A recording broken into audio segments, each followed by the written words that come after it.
Okay, so hello, good morning here in Costa Rica, good afternoon in Greece. So welcome to this interview number 9. This is your interview number 9. So actually for me, it's a pleasure to have you here in this section on Facebook. And also for today, we're going to have a special guest from Greece, as I said before. So we are going to be talking about education in Greece and also some strategies and some ways to implement technology in our classes. Okay, so here we have our special guest. Okay, so let me introduce her. Her name is Rania Lampou. She is a multi-awarded global educator, STEAM instructor. So I would like to make emphasis on this because actually STEAM, it's very important nowadays in education. STEAM stands for science, technology, engineering, art, and math. Okay, so that's something important that we need to take into account. And actually, our special guest today, so she knows a lot about this content. And actually, for me, it's very interesting. Okay, so let's continue here. ICT Teacher Training, researcher in cognitive and also international speaker, author, and global peace ambassador in Greece. Currently, she is a STEAM instructor at Greek Astronomy and Space Company. She's also working at the Greek Ministry of Education and Technology and Innovation, where she writes STEAM projects for Greek schools. She promotes STEAM vision by introducing STEAM in astronomy and physics projects and combines STEAM with language teaching. Okay, she is a founder and international coordinator in many innovate international projects that focus on the United Nations Sustainable Development Goals. Okay, that's something important. Also, she has been awarded many national and international prizes, and she also features in many books. Okay, and actually that's amazing. So let's welcome Rania Lampou to this interview. Okay, just share a couple of words to our audience. Warm greetings from Athens, from Greece. Thank you so much for this wonderful opportunity to interact with you and to share my journey and my thoughts and my experiences with our audience. I'm truly honored, and I'm sure that we will have a constructive dialogue because the Greek educational system actually is deeply influenced by historical, cultural, and religious factors. And at the same time, we will try to meet modern challenges, international standards. So I think we will have a very interesting discussion and very fruitful. Thank you. Thank you very much. Okay, it's a pleasure. It's a pleasure for me and also for the audience here in Costa Rica and for sure audience from abroad. Actually, we're going to have audience from Panama, from Nigeria, from Egypt, okay, because I have dear friends from those countries. And actually, people can see it after we wrap up our interview on YouTube and also on my Facebook page. Okay, for sure. Now, the idea behind this interview is to talk about education in your country, in this case, in Greece. So tell me a little bit about the educational system in your country. So an overview related to structure and levels of education. Yes, of course. Actually, the education system in Greece is primarily centralized and regulated by the Ministry of Education, and it follows always a structured system with multiple levels from preschool to higher education. And it is largely influenced by both European and international educational frameworks. So what is the main structure? We have pre-primary education.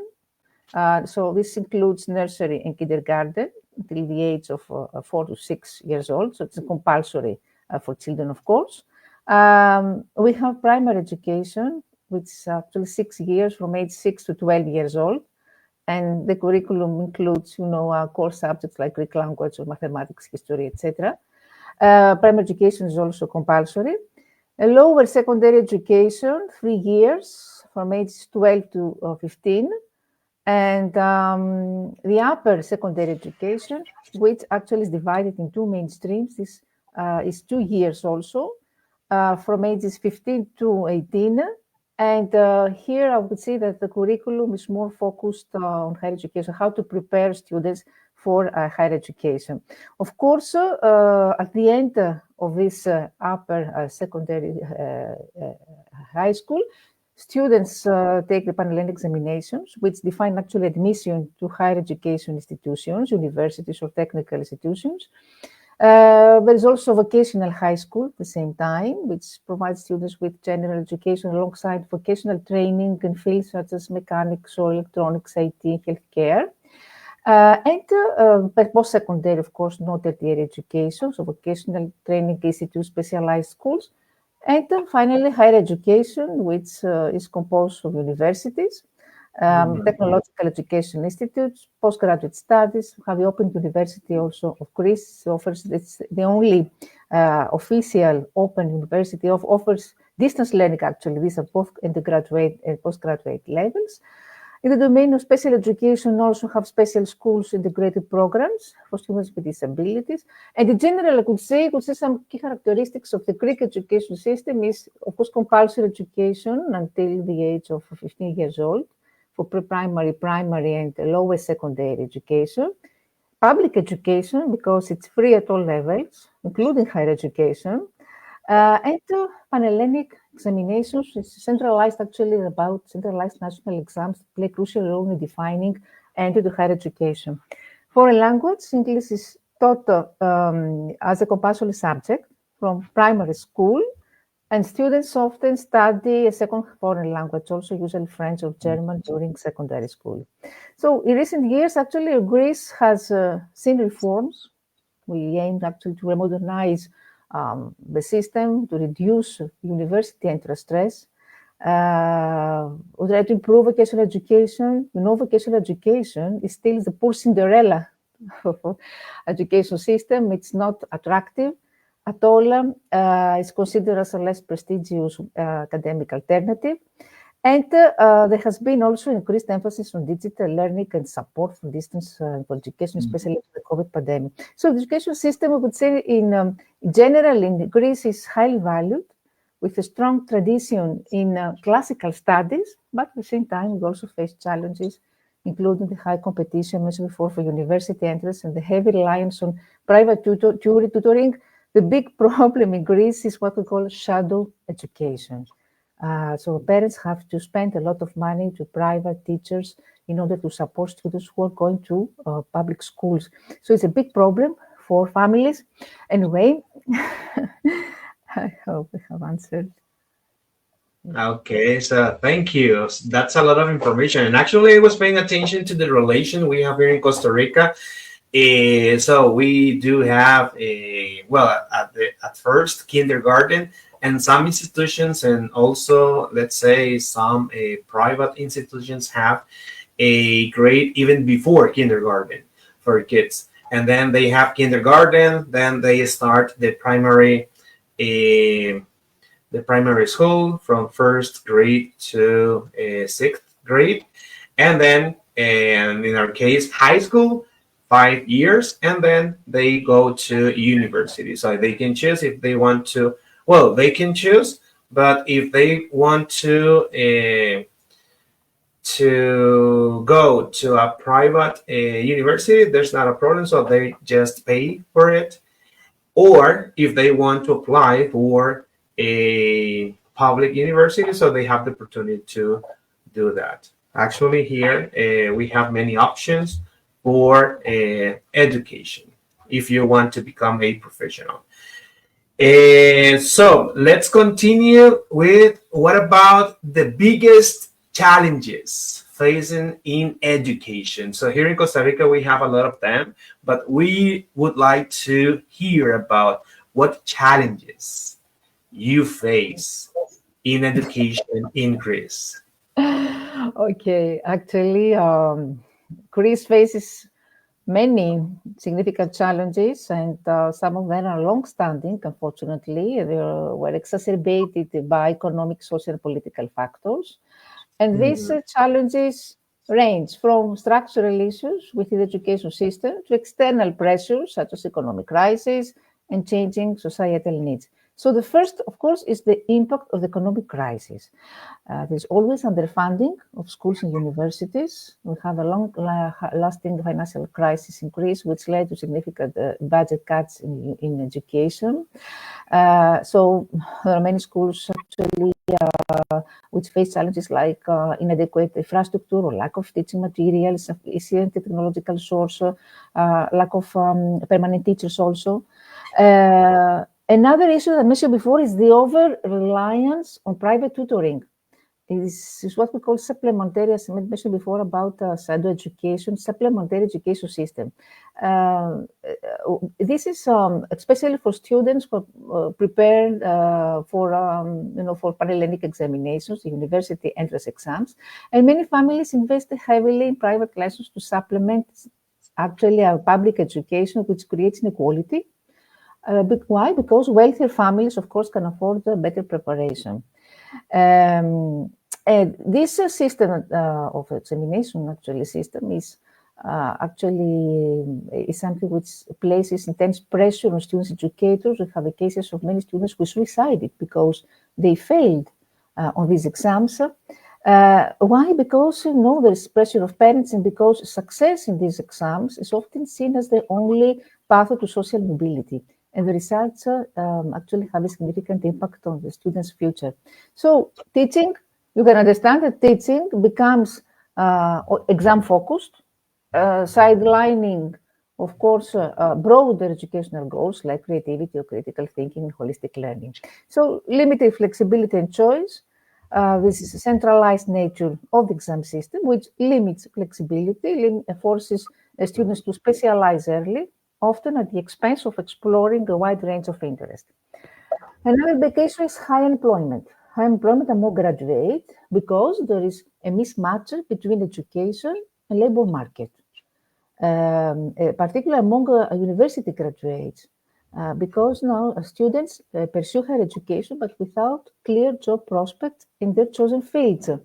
That's why we have brain drain, because due to the lack of job opportunities, significant number of highly educated young Greeks have emigrated to other countries in search of better employment. This contributes to what we call brain drain. So we have lost many talents. And another issue I mentioned before about vocational education training is a low status. How to upgrade this? Know that parents are dreaming of their children pursue always university paths. So they're usually negative. There is negative misperception towards vocational education. How the Greek ministry actually focuses on this, how to upgrade the status, how to make it more attractive to students, who actually now they think it as a second choice. So there is a low enrollment in vocational programs, despite the fact that labor market now, nowadays, demands for skilled workers in technical fields, because there is a need for better alignment with industries. So vocational education programs here are underdeveloped. They often fail to adequately prepare students for the job market. Teacher development, professional development, we have outdated training programs. So many teachers are not adequately trained to meet the needs of modern, diverse classroom. There is a lack of continuous professional development. The case also of inclusion, in Greece, we have many refugees, many minorities. Many years now, refugees who are coming from different parts of the world, now from recently from war zones. We have refugees from Ukraine, from Syria, from Gaza. So a challenge is how to integrate refugees and migrant students. This is not easy. There are language barriers, there are lack of resources and adequate support systems. So ensuring equitable access to education for these students remains a pressing concern. So inclusion support for vulnerable groups is another big issue. And there is a gap also between There is inequality between urban and rural areas. For example, between urban centers like Athens, where I live, and rural or island regions. Because schools in rural areas, of course, have fewer resources, fewer teachers, they face logistical challenges, such as access to advanced courses or extracurricular activities. These students from rural areas often face more challenges accessing higher education due to distance and financial limitations. And also, there is a problem of digital divide. The COVID pandemic showed this, revealed this digital divide very well. So there's slow adoption of technology and digital skills gap because many teachers, unfortunately, till now, and students do not have adequate digital skills, which of course limits the effectiveness of e-learning and digital education initiative. And another implication has to do with bureaucracy, especially university bureaucracy. Universities also don't have a limited autonomy because they face significant bureaucratic oversight from the government, which of course limits their ability to manage finances, to set their own policies or create innovative programs. And this centralization definitely can stifle academic freedom, slow down decision-making processes. From all, I have mentioned some challenges, but you asked me what is the most important. For me, it's a case of refugees. Perhaps the most pressing issue. This involves communication between teachers and refugee children, especially when very young children are concerned. Knowledge, for example, of English language should not be taken for granted. So this means communication programs and therefore difficulties in transferring knowledge. A considerable number of refugee children have not attended school for several years since some home countries are at war or in everyday routines. They have lost this, including education. They were interrupted, their lives were interrupted long ago. And some children, due to some circumstances in their home countries, although they are at school age, they never attended schools. This means that the integration of these children, such systems, the education system in Greece is a big challenge. So I think that the most important issue, yes, the case of refugee crisis nowadays. And public awareness, of course, because local communities are often misinformed about this. So public awareness and family awareness is very important now. Okay, for sure. Yeah. Actually, we do face many challenges in our educational system, but well, it's not part of what we do every day. But as teachers, we need to find a way, for example, in our classes, to overcome those challenges. And for example, in terms of internet access, in terms of technology, so we need to find a way to teach our classes. And your students and the level of your students, so you need to implement some strategy that help them to learn, in this case, English as a second language. You were mentioning German and also another language. French, actually French, mostly in German and second language, yes.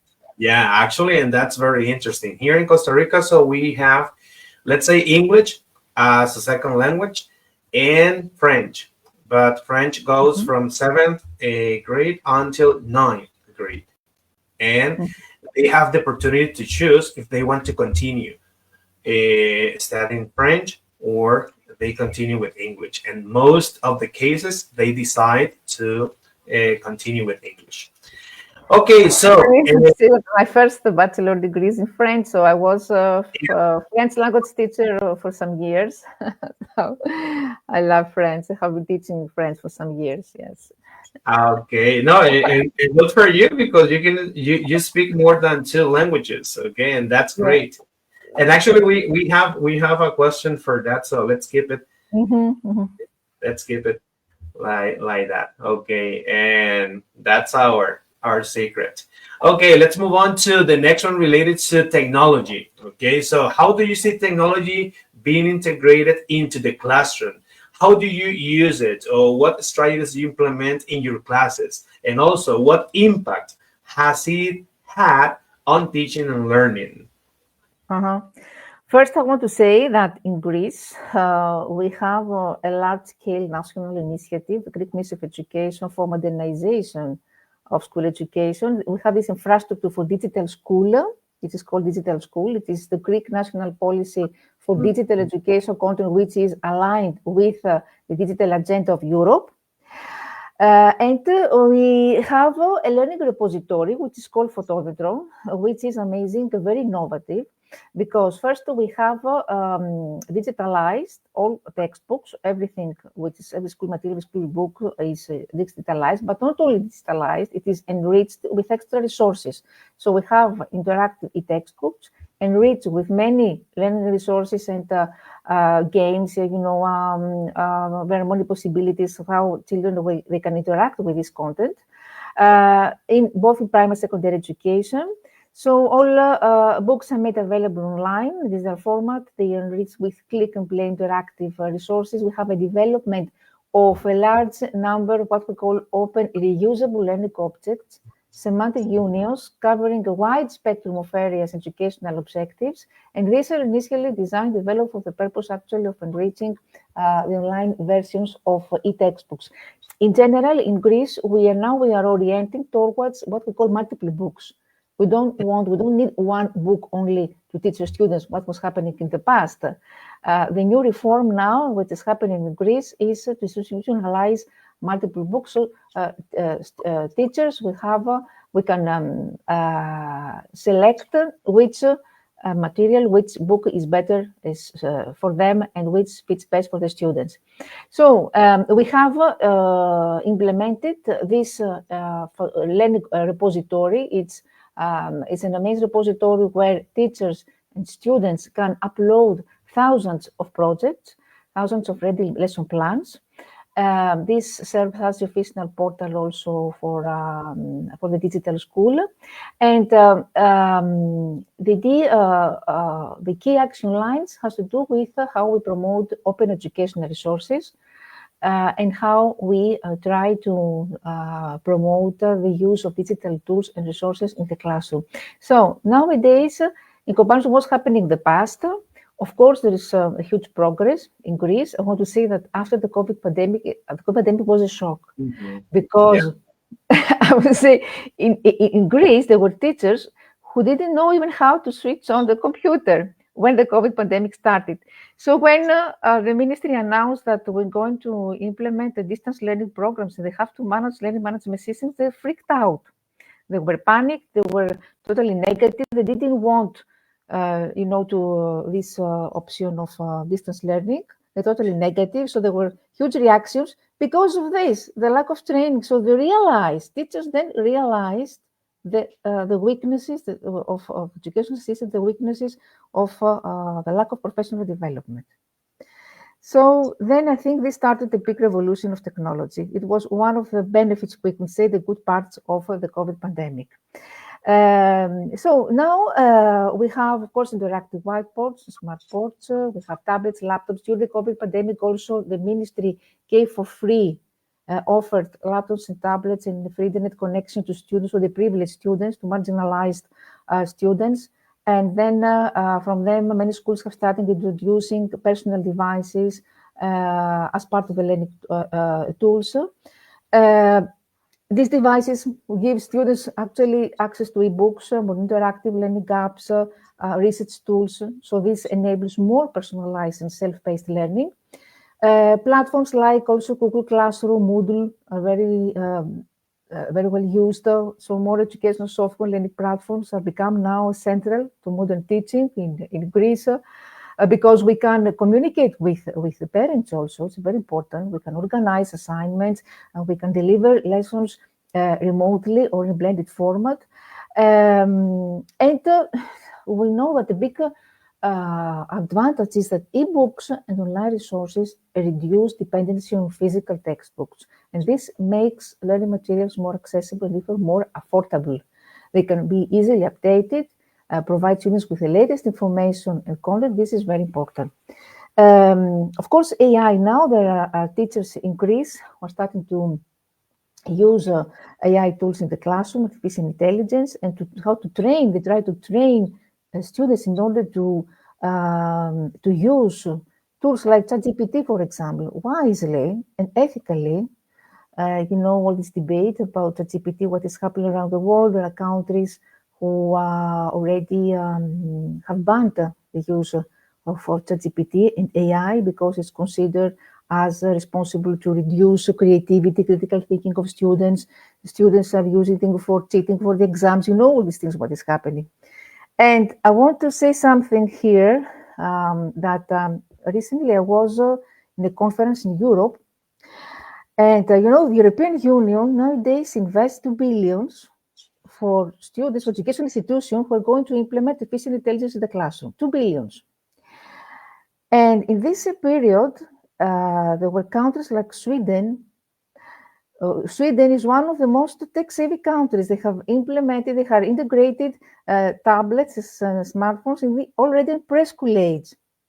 They announced that we're going to ban digital technology from preschool age, and they're going to return to all textbooks. They're going to reduce technology from the classroom. It was a bomb. This announcement in other countries also, like Finland. Finland has the best education system in the world. And Netherlands are going to follow the same example.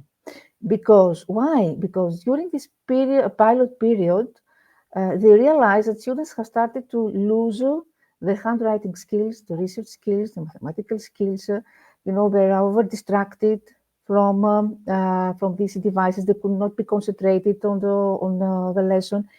And also, don't forget about the international exams of PISA.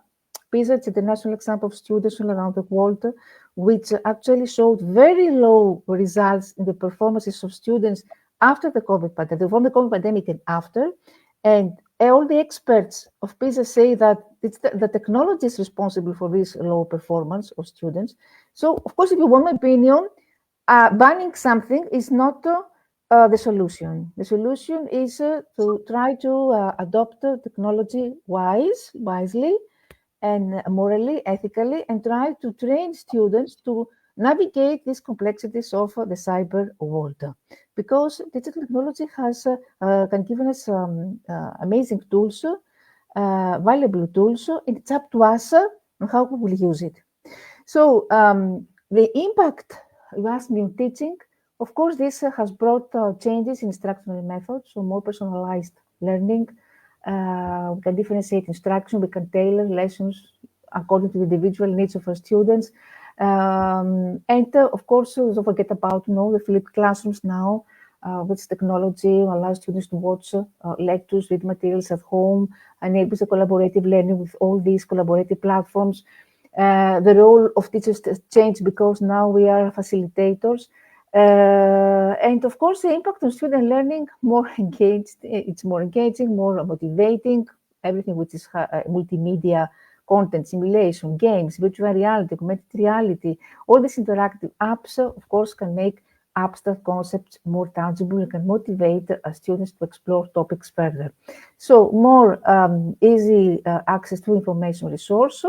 This empowers, of course, students to conduct independent research, to explore topics in greater depth. It allows more flexibility, more autonomy, and of course, this accelerates online learning. Now, I think the trend of hybrid learning, blended learning, is here to stay.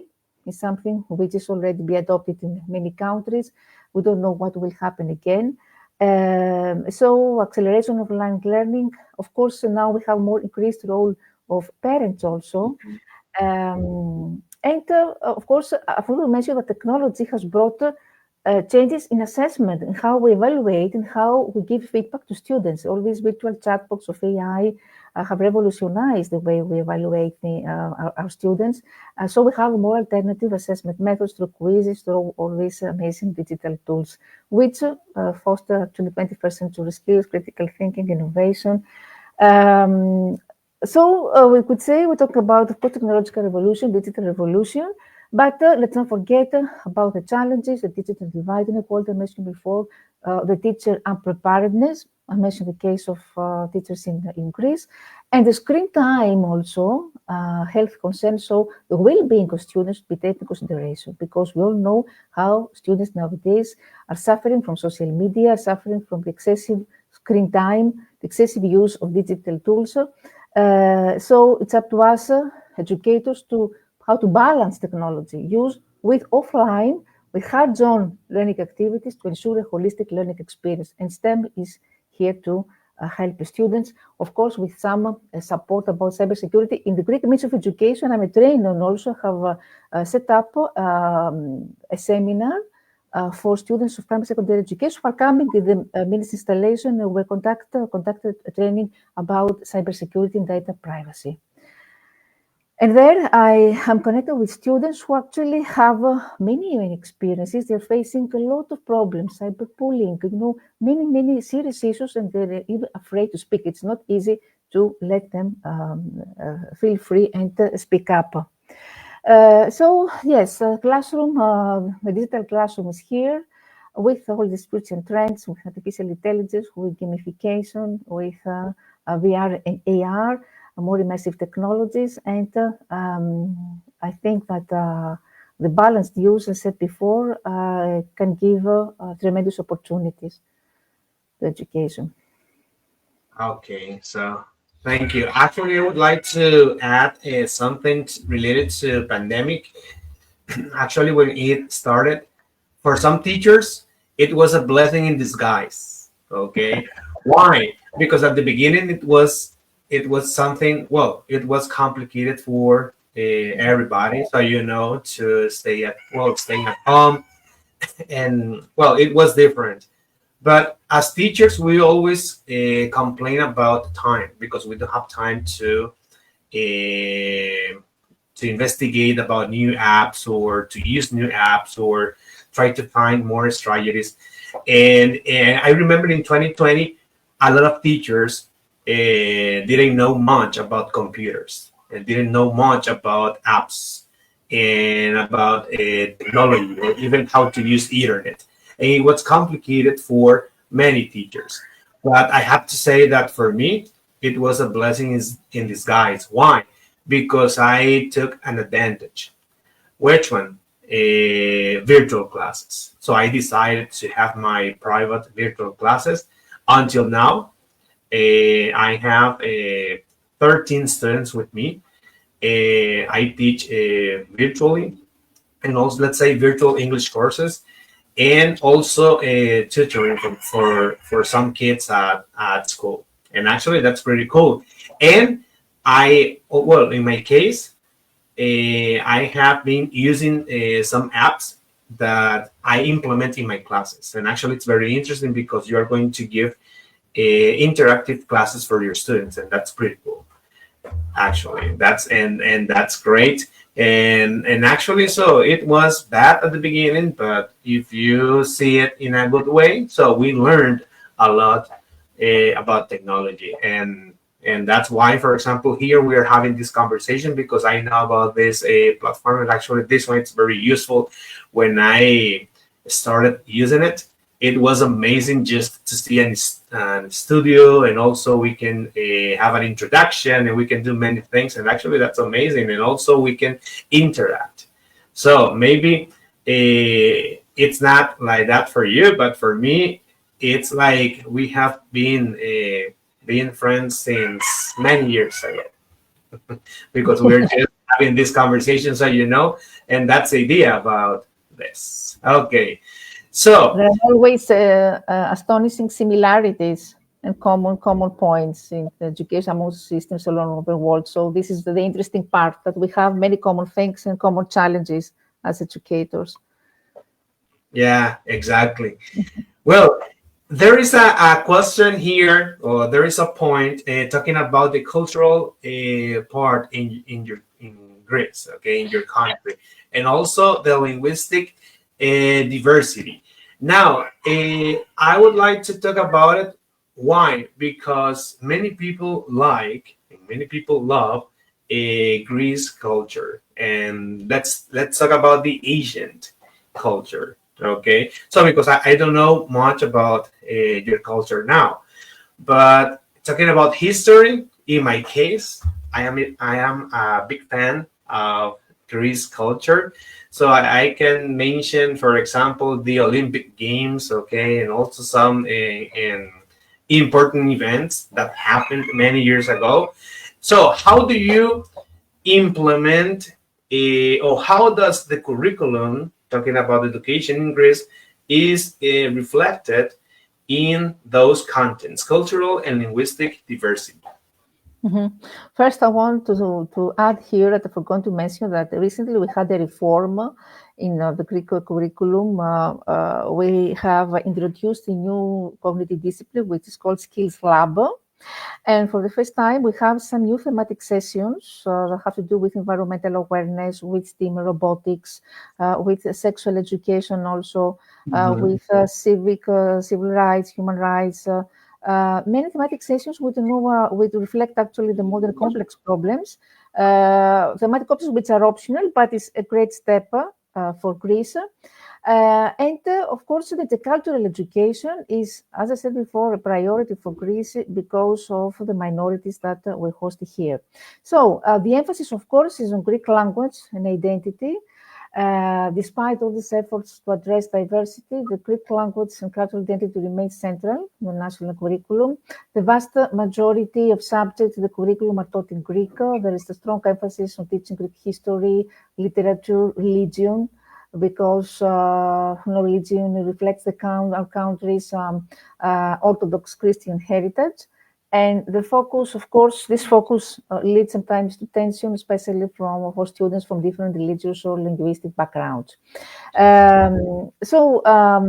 Actually, this has to do with Greek history civilization. The curriculum places a strong emphasis on how it is history, particularly the ancient Greek civilization. We try to modernize this with the use of VR, for example, of more interactive apps. Students are involved in interdisciplinary projects. We try to, of course, first to understand the Greek national identity, but also to obtain a sense of shared cultural heritage. So how? Through projects. I think this is the best way to promote this cultural awareness. But another issue is to collaborate with other countries, because this also highlights the uniqueness of each culture, of each nation. Usually when we teach geography, for example, on history, we try to give global perspectives into the curriculum. For example, through virtual sessions with students of other countries, or we teach, for example, social sciences or civics. This way we can get involved in Erasmus. There are some European programs, funded programs, which actually try to, of course, promote global citizenship, but at the same time, highlight the nations and unique cultural points of each country. I want to give an example. I had the chance to participate in a very innovative program which was organized by the European Union. It was implemented in some here in Greek islands, and it was about 3D printing as accelerator as accelerator of promoting digital cultural awareness. So during this program, children use 3D printers. The European Union funded 3D printers. So they designed and they printed amazing, miniatures of statues, of monuments. All monuments of Greece were printed by students. They had, at the same time, students had the chance to learn more about photogrammetry or other methods. They learn how to design monuments. So through technology, children learn how to love Greece also, because nowadays, children are more tech savvy, so we need to speak their language. 3D printing was used in order to accelerate cultural awareness among students, and also we have a great app here that was created by a mobile company in Greece. It's called Cosmos App, which gives everything. We can learn everything about museums, about anything in the Greek history through this app. So technology is a very precious ally and in our work. and help us, of course, give more global perspectives in the curriculum. The European Union, of course, all these European Union programs like Erasmus, which support student and teachers exchange. I want to mention that throughout this program, there was student-teacher mobility. So the partners country, had a chance to visit the country for one another. So learner, they had to see personally, what is happening in each country. They can see, they had the chance to interact personally and see the status in the museums. So in the cultural education, I think it's one of the priority because all societies nowadays are becoming more and more multicultural. So I think that, as I said before, teacher training on diversity, the use of technology, and the sufficient representation of minority cultures is very important. Yeah, for sure. Well, actually, here I have some comments here. Well, I would like to share, for example, this one from our English advisor here in the region. Actually, that's his comment. Okay, so and many people know a lot about ancient education. I mean, history in Greece, and also here I have this question. Actually, we already talked about this, but it says, "Do Greek teachers have access to different technology in their classrooms?" Yes, yes. So just yeah. I want to reply to this. I want to reply, of course. I mentioned before that we have a problem of technological infrastructure. Yes, it's true. I mean, it's not easy to find always a free room for technology. Me personally, as a teacher, I had this issue. There is still a lack of technological infrastructure. However, we have great achievements in the domain of STEM education. We have many students who are winners in the national Olympiads, robotics Olympiads, who have very innovative, have invented innovative devices, innovative ideas, innovative patents. In university also, recently we have great awards, great distinctions from law graduates. And no, why? Because this is happening thanks to the passion of some teachers who are working for free after the school hour, after the school curriculum, and they prepare with their own resources and with their own free time students for the national Olympiads. I mean, they don't have the support of the government, but they're doing from out of their own passion. So that's one thing that actually teachers are those who are change makers. They are brain changers, as I say, and they are those who actually can change the lives of students. Because how many students now are getting, awarded in these competitions? Getting awarded in the international competition is important at this age. Because they know how to manage complex things later. I mean, all the students who are trying to give solutions like about climate change, for example. Usually, this is the topic for in the, robotics competitions. Later in their lives, they will learn to solve more complex issues. They're becoming more prepared for the real world. And the magic of STEM, because you mentioned I'm a STEM instructor, I want to say this approach, which is trending all around the world, science, technology, engineering, arts, and mathematics. It's magical because it's transdisciplinary and it combines more complex disciplines. In one project, you can learn everything. You can learn the science, you can learn technology, engineering. It's about real-world application. It's about critical thinking, problem solving. We prepare students for future careers. And of course, this everything which is hands-on is more relevant to the modern world and it's more engaging. So Greek teachers, yes, I mentioned before about the learning repository, the photometry that we have, this platform, the digital school, which is available, which promotes open educational resources. Artificial intelligence has started to be used, but I think STEM is the field where we have teachers and students who excel more, mostly in Greece. Okay. So thank you very much for that answer. Yeah, actually, she just joined to our interview, and she was asking about it. Okay, great, and actually, pretty cool answer as well. And well, here, let me see, time is running out, so let's move on to our next question, and that one is related to languages. Okay, so what is the main language in Greece? And also, Mhm. what other languages are spoken? Okay, the ones you were mentioning. Okay, remember they are well, that teachers teach at high school and primary school. And what languages do you speak? Mhm. Okay, the main language spoken in Greece is Greek, officially modern Greek, which is also the country's official language. Greek language has a rich history dating back thousands of years and remains to the country's cultural and national identity central. And other languages spoken in Greece, we have Turkish also, which is spoken by the Muslim minority in the region of Western Thrace. And we have Romani spoken by members of Roma, the Roma community, who are scattered throughout Greece. Albanian, we have many immigrants from Albania.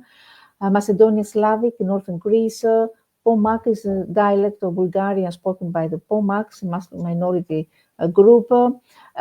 English, said before, it's widely spoken as a second language and taught in schools. French and German is also taught as a second language in schools. They are commonly taught as foreign language in schools and universities.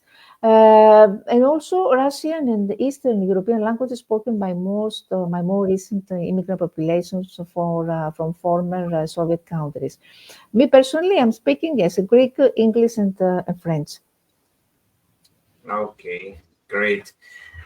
Excellent. And actually, I am interested in German. I would like to learn German. Actually, that's my It's a difficult language. It's French. It's easier French, but anyway. for sure. Here in Costa Rica, we well, the main language is Spanish and English as a second language, and we do have also Italian classes at high school. Not all of them, but few institutions and also a few high schools teach Italian and also well, French, as I said before, just three levels at high school. Okay, and let's see. Well, actually, I had the opportunity to travel to Egypt, and some of them speak Spanish, and I was amazed about that because I asked them, "Where did you learn Spanish at high school?" Or, well, before before my university, I learned Spanish. So it's amazing. So, what kind of teachers do you have in those levels, right? Because for me, or for people here in Costa Rica, so they can say that English is difficult, but some people say that Spanish is the most difficult language to learn. I don't know if you agree with that, but so we have a lot of tenses in Spanish, and it's pretty well. People say it's pretty difficult. In our case, well, we learn it since we were kids, but nowadays we are trying to learn more languages. For example, in this case, English. In my case, or people decide to learn another language. It can be Italian or it can be French, as you do, for sure. Okay, so let's move on to this one, which is about personal experiences and anecdotes that highlight the strengths and weaknesses in the educational system. Mhm. Okay, I want to say my favorite example. When I got involved in an innovative program of CERN, the European Organization for Nuclear Research, and it was about teaching particle physics to primary school students. It was a challenging experience because I had to design activities of quantum physics for very young children. So I had to redesign the curriculum. I had to design activities would be suitable for their age, for their interest, for their needs. And secondly, I had to teach to students who were coming from low economical background. So I had to give from my own pocket for the materials, to pay the materials for the projects. And the most important challenge was the reaction of parents. Parents told me, I don't want my child to learn physics at the age of 7 years old. So you can understand, we're talking about a period when nobody knew what is STEM. So STEM was not accepted positively in the beginning. So I had to organize many pedagogical sessions with parents to convince them about this new methodology, to tell them that our goal is not to teach particle physics, but to make children love science at an early age, if it's possible, in preschool age. This is our goal. And this goal was achieved because at the end of the academic year, when parents saw all these amazing crafts and projects that students have created, with theatrical pieces, with amazing art project, with design models of the particle CMS detector at CERN. So many, awesome projects created by students. Then this was the success of the program. Students told me that I want to be a physicist. At the end of the academic year, I want to go to CERN. So resistance to change is always one of the problems. Resistance to innovation, everything which is innovative first attracts reactions, negative reactions from parents. And also the same happened when I was detached teacher in the Greek Ministry of Education, when in my first year wanted to, to promote the STEM vision in Greek schools. So I gave my proposals to the Greek Ministry, and my higher officials told me, what is this? Why it is innovative? Send us some, informative memos and things like that. So my proposal was in the office for 6 months. They didn't want to promote STEM. Everything which is new attracts reactions. So this is one of the main problems, that our curriculum is rigid, and people are rigid and afraid of taking risks. This is the main, I think, weakness. But at the same time, one of the strengths, as I mentioned before, that we have passionate teachers who prepare students for the National Olympiads. So we have also teachers who are involved in many innovative programs like Erasmus programs, e-twinning programs. So we have teachers who are passionate actually, and they are very active. Okay, thank you. Amazing. Now, before wrapping up this interview, I would like you to pay attention to the questions. Okay, so there you have question number 1. Do you speak Spanish? No, I speak French. They actually Spanish, Italian, and Spanish have the same root. I can understand Spanish because I know very well French, but I can't speak Spanish. Okay, so there we have it. And let's take a look at this question. Okay. So it's asking about when you start teaching, and also how many hours per week. Yes, actually, we have started now from the first for the first grade of a primary school, so 6 years old. Already, students are learning English, and also in preschool age, only oral activities and oral activities. So this means we have started. We play and focus on early teaching of English and first second language. And in general, in Greece, we pay a lot of attention on degrees. So, you have seen all students, when they finish primary school at the age of 11 years old, everyone has a degree in English language. Everyone. Because parents are, pressing a lot on this. So, yes, we are advanced in comparison to other countries. We're very advanced in English teaching. Okay, and one more question here. So there you have it. It's again about native English speakers, okay, to teach in the public schools. No, unfortunately, native English speakers are not hired. No, unfortunately. So Greek teachers. Okay. Okay, that's okay. Okay, so well, I know you're going to attend another event. Okay, so you're going to travel from Costa Rica to the US. Okay. and we wish you the best for sure. So actually, it has been a pleasure to having you here, and also for the audience as well to have this interview talking about education and also technology implemented in our classes, and actually levels of education in Greece, and culture as well. And as you see, so we had teachers, and also, well, as part of the audience, and my English advisor as well. And actually, it's very important to learn how education works in different countries. In this case, in Greece. So I am really happy to have you here, and I hope to invite you to another interview talking about one specific content, not in general, but something specific. Yes, definitely. Thank you so much for this wonderful opportunity. Definitely, the Greek education system is the cornerstone of our nation's commitment to nurturing informed, skilled, and well-rounded citizens. We're promoting a lot of reforms now. We provide free education at all levels. We try to foster equal access opportunities for all students. And of course, we're facing our challenges. But I think with passion and dedication, we can overcome all these obstacles. Thank you very much. And I hope we will conduct another session, maybe on environmental issues, because I'm very involved in this, and I can present my own project on sustainability and Yeah, for sure. Yeah. projects. Yeah, climate change and all these things. I have many projects. Yeah, that would be amazing. And we do have another event next Saturday, right? So we need to keep in touch. So Great, see you then. Thank you. Thank you. Bye bye. Bye.